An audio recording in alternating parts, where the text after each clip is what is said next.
जीवन में परमात्मा ईश्वर यदि मिल जाएगा तो हम जीवन में हम सबसे सफल जीवन को हम जिएंगे भी और सबसे सफल जीवन को हम बनाएंगे भी।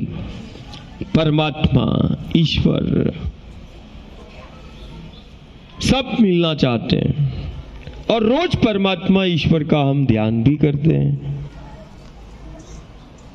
जब जब परमात्मा ईश्वर इस धरा पर आया, अवतार लिया, वो गुरु के रूप में, वो राम के रूप में, गोविंद के रूप में, कृष्ण के रूप में, हमारा कौन आया? परमात्मा आया। वो राम के रूप में, वो कृष्ण के रूप में, है ना, हमारा परमात्मा आया। गुरु गोविंद के रूप में हमारे गांव में, हमारे नगर में वो परमात्मा आया। और गुरु गोविंद क्या कहता है? वो परमात्मा ईश्वर क्या कहता है?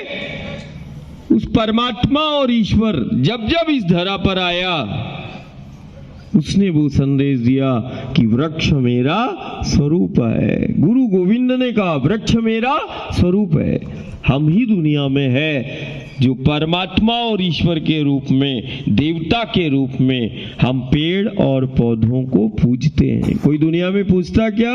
हमने माँ को देखा, वो घर पर तुलसी के एक पौधे पर जल अर्पित करती है। किसने देखा तुलसी के पौधे पर अपनी माँ को जल चढ़ाते हुए और प्रार्थना करते हुए? हाथ खड़े करना, सबने देखा ना? वाह सुंदर। वो माँ को हमने देखा तुलसी के पौधे में जल चढ़ाती है और उस तुलसी के पौधे को शक्ति का स्वरूप मानकर घर परिवार की सुख शांति के लिए प्रार्थना करती है। मैंने माँ को देखा है वो तुलसी के पौधे से प्रार्थना करते हुए। मैंने कभी आई को, कभी माँ को देखा है वो बड़ का पूजन करते हुए, कभी मैंने माँ को देखा वो पीपल का पूजन करते हुए, कभी हमने परिवार को देखा है उन वृक्षों का पूजन करते हुए। क्यों?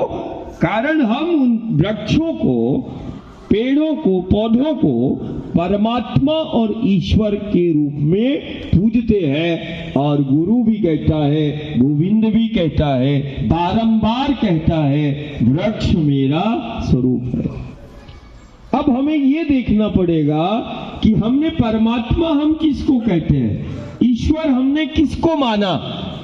हर किसी को हमने ईश्वर नहीं माना, हर किसी को हम परमात्मा